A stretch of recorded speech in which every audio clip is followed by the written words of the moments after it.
My name is Clara, and this is how every morning I was a waitress to help my grandfather, while my lawyer brother mocked me in his SUV, became the turning point of my life. The courtroom was silent, except for the sound of my heels against polished marble. Every eye in that room was on me, some confused, some curious, most shocked. My brother Marcus sat at the defense table in his $1,000 suit, his face drained of color. He didn't expect to see me here, not like this, not standing across from him as the key witness in his disbarment hearing. Have you ever been betrayed by someone you trusted most? Let me back up. 3 years ago, I was 24 years old, waking up at 4:30 every morning in a cramped studio apartment that smelled like old coffee and dreams deferred. My alarm would pierce the darkness, and I'd stumble to the shower, trying to wash away the exhaustion that had become my constant companion. By 5:15, I was out the door, walking 6 blocks through the quiet streets of downtown to Sal's Diner, the place my grandfather had owned for 42 years. Grandpa Sal wasn't just my grandfather. He was the man who raised me after my parents died in a car accident when I was 9. He took in both Marcus and me, gave us a home, gave us love, gave us everything he had. Marcus was 14 then, old enough to remember our parents clearly, old enough to resent the modest life Grandpa offered us. I was just grateful to have someone who cared. The diner was Grandpa's whole world. It wasn't fancy.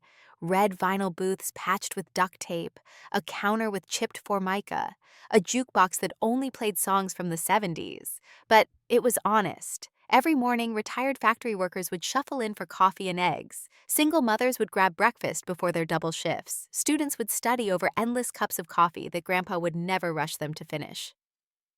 I worked there because Grandpa needed me. At 76, his hands shook when he poured coffee, and his knees couldn't handle the long hours anymore. The diner barely broke even most months, but it was his legacy, his purpose. So I waitressed. I smiled at customers, I cleaned tables, I did inventory. I held his dream together with my own 2 hands, while my own dream sat on a shelf, gathering dust. Marcus became a lawyer, a successful one. He worked at Henderson and Cross, one of those downtown firms with glass walls and leather furniture, and clients who wore watches worth more than my yearly salary. He'd gone to law school on scholarships and student loans, loans that Grandpa had co-signed, loans that had taken a chunk of the diner's equity as collateral. But Marcus graduated top of his class, passed the bar on his first try, and never looked back. Every morning around 7, like clockwork, his black SUV would pull up outside the diner. He'd idle at the red light right in front of our window, and I'd see him in the driver's seat, designer sunglasses, pressed shirt, leather briefcase in the passenger seat. Sometimes he'd be on his phone, laughing at something. Sometimes he'd be drinking a latte from the upscale coffee shop 2 blocks over, the one that charged $8 for what we sold for 2. He never came inside. Not once in 3 years did my brother walk through those doors to say hello to Grandpa. Not to ask how business was, not to share a meal, not to acknowledge that the old man who raised him existed.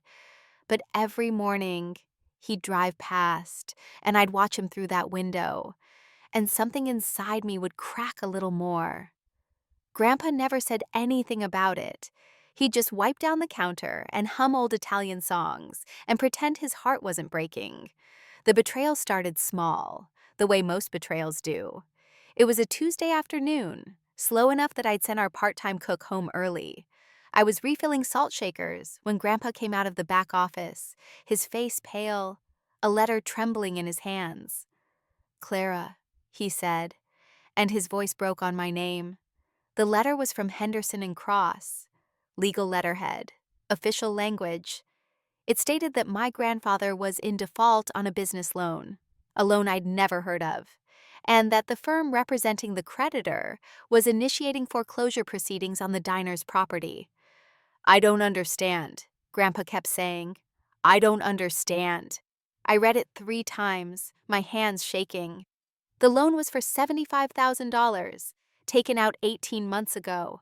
The signature at the bottom looked like Grandpa's, but something about it was wrong, too smooth, too perfect. "Did you take out this loan?" I asked him. He shook his head, confused and frightened in a way that made him look every one of his 76 years. I would never. We can't afford payments like this. I don't remember signing anything. I looked at the lawyer's name on the letter. The attorney representing the creditor, Marcus Chen, my brother. I called him 17 times that day, 17 calls that went straight to voicemail. Finally, at 8 p.m., he texted back. Busy with a case, whatever it is can wait. It couldn't wait. We had 30 days to respond to the foreclosure notice or lose everything. I went to his office the next morning. I'd never been there before. Marcus had never invited me. And security tried to stop me in the lobby until I said I was his sister. The receptionist's eyebrows had risen at that, like she couldn't quite believe the woman in a server's uniform could be related to Marcus Chen, Esquire. His office was on the 23rd floor, corner view, mahogany desk, framed degrees on the wall. He looked up from his computer when I walked in, and for a moment I saw something flicker across his face. Annoyance? Guilt? It was gone too quickly to identify. Clara, you can't just show up at my workplace. You won't answer my calls. I'm busy. I have actual clients. Grandpa got a foreclosure notice with your name on it. He leaned back in his chair, and his expression went carefully blank. That's when I knew. That's when I knew he'd done this deliberately. It's business, Clara. Nothing personal. Nothing personal? My voice cracked. You're foreclosing on Grandpa's diner, the man who raised us. How is that not personal? The loan is legitimate. The debt is real. My client has every right to collect. What loan? Grandpa doesn't remember taking out any loan. Marcus stood up, buttoning his suit jacket in that dismissive way that made me want to scream. He's an old man, Clara. His memory isn't what it used to be. He signed the papers. If he can't manage his business affairs, maybe it's time to sell the property and move on. Move on to what? That diner is his whole life. Then maybe he should have run it better. Maybe he should have actually made money instead of giving free meals to every sob story that walked through the door. He walked to his window, hands in his pockets, looking out at the city like a king surveying his kingdom. Some of us worked hard to escape that place, Clara.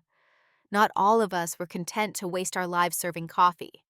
The words hit me like a slap. Waste our lives. That's what he thought of me. That's what he thought of everything Grandpa had built. Who's your client? I asked quietly. That's confidential. Marcus, who is your client? He turned back to me and his smile was cold. A private investment firm. They buy distressed properties, renovate them, flip them for profit. It's called capitalism, Clara. Maybe you'd understand if you'd ever aspired to anything more than slinging eggs. I left his office before I said something I'd regret, before I threw something, before I broke down completely. That night, I sat with Grandpa in the empty diner after closing. He'd made us both tea, his hands shaking as he poured. The silence between us was heavy with unspoken grief. Maybe Marcus is right, he finally said. Maybe it's time to let go. No, I said. The word came out harder than I intended. No, Grandpa, we're not giving up. Clara, sweetheart, I'm tired, and I don't have money for a lawyer. If the papers say I signed, then we prove you didn't. Or we prove the loan was fraudulent. Or we find another way. I took his weathered hand in mine. You didn't give up on me and Marcus when our parents died. I'm not giving up on you now. But I had no idea how to fight a law firm. I had no money, no resources, no legal training, just rage and desperation and a fierce, burning need to protect the man who'd protected me. I started with the loan documents. Marcus had been required to file them with the foreclosure notice, and I studied every page, every clause, every signature. I took them to the bank that had allegedly issued the loan. The manager was a kind woman named Patricia who'd been a regular at the diner for years. This doesn't look right, Patricia said, frowning at the papers.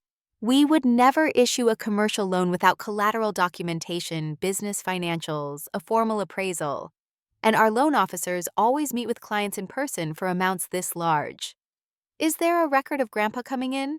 She checked her computer, clicking through screens, her frown deepening. No appointment, no record of a meeting. But the loan appears in our system, marked as processed by. She paused. That's odd. This was processed by an external broker, not one of our officers. What does that mean? It means someone else handled the paperwork and submitted it to us for approval. A loan broker. They're third parties who work with multiple lenders. She wrote down a name and address. This is the broker listed on the file. Maybe they can tell you more. The address led me to a small office in a strip mall 20 minutes outside downtown. The kind of place that looked barely legitimate. Peeling paint, a flickering neon sign, bars on the windows. Inside, a bored receptionist filed her nails behind a desk.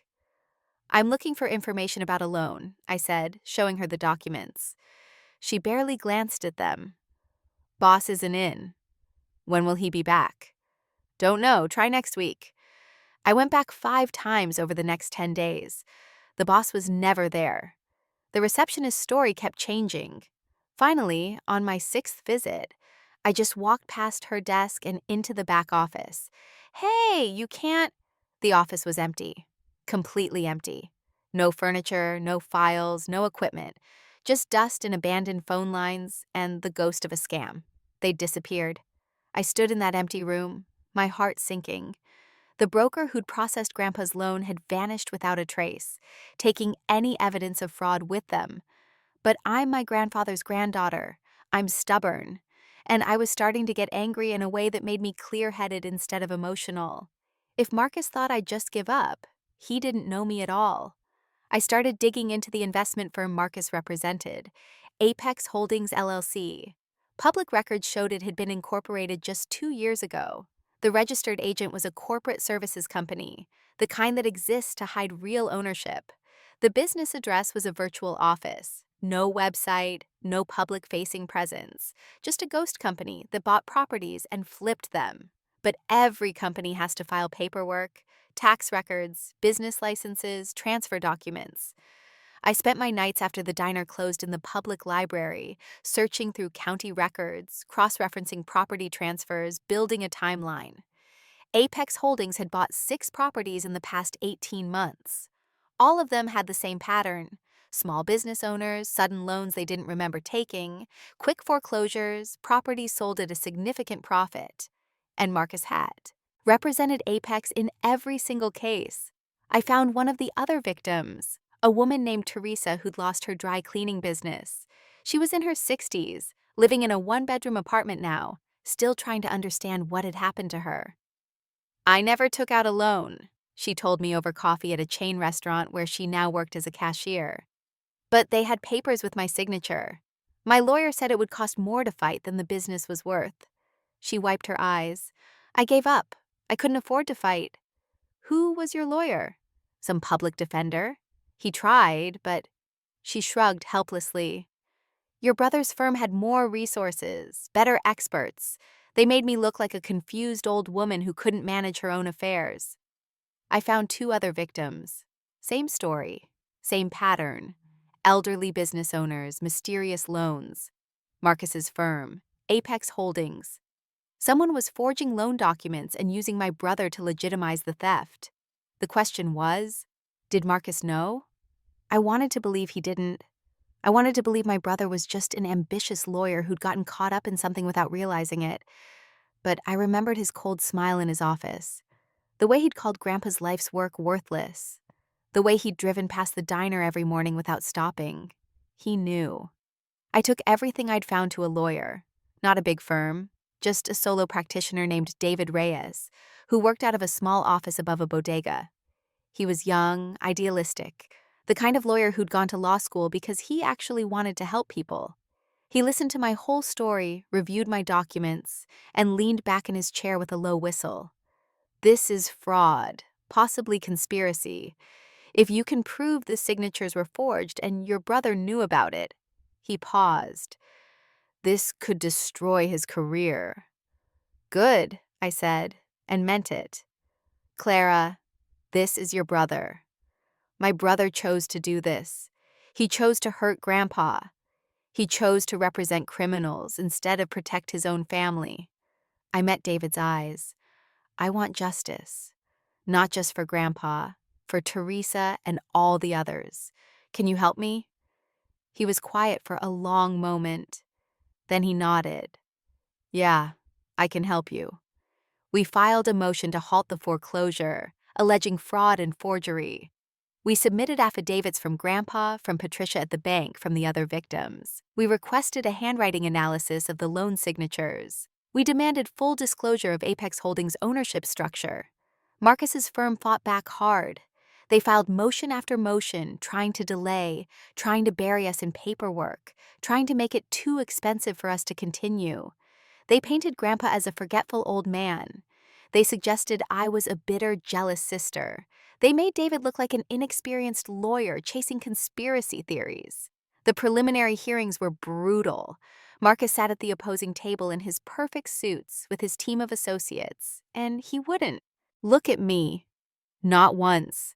It was like I didn't exist. But David was relentless. He subpoenaed bank records, he deposed the loan officers, he tracked down document experts. And slowly, piece by piece, the truth started to emerge. The signatures were forged, all of them. A handwriting expert testified that while they resembled the victims' signatures, they'd been traced or copied, with subtle inconsistencies that suggested fraud. The loans had all been processed by the same broker, the one who disappeared. And Apex Holdings was owned by a shell corporation, which was owned by another shell corporation, which was owned by Marcus Chen. My brother owned the company that was foreclosing on our grandfather's diner. He'd created the scheme. He'd forged the loans or had someone forge them for him. He'd used his position as a lawyer to legitimize his own theft, and he'd done it to at least 6 other people before targeting his own family. When David revealed this in court, the room went silent. The judge, a stern woman in her 50s, looked at Marcus with something close to disgust. Counselor Chen, do you wish to respond to these allegations? Marcus stood slowly. For the first time since this began, I saw fear in his eyes. Real fear. Your Honor, These accusations are unfounded. The company's ownership is complicated, but I can explain. You'll have the opportunity to explain to the State Bar Association, the judge said coldly, and possibly to a criminal court. I'm granting the plaintiff's motion to halt all foreclosure proceedings. I'm ordering a full investigation into Apex Holdings and all related property transfers. And I'm referring this matter to the district attorney's office. She looked at Marcus with contempt.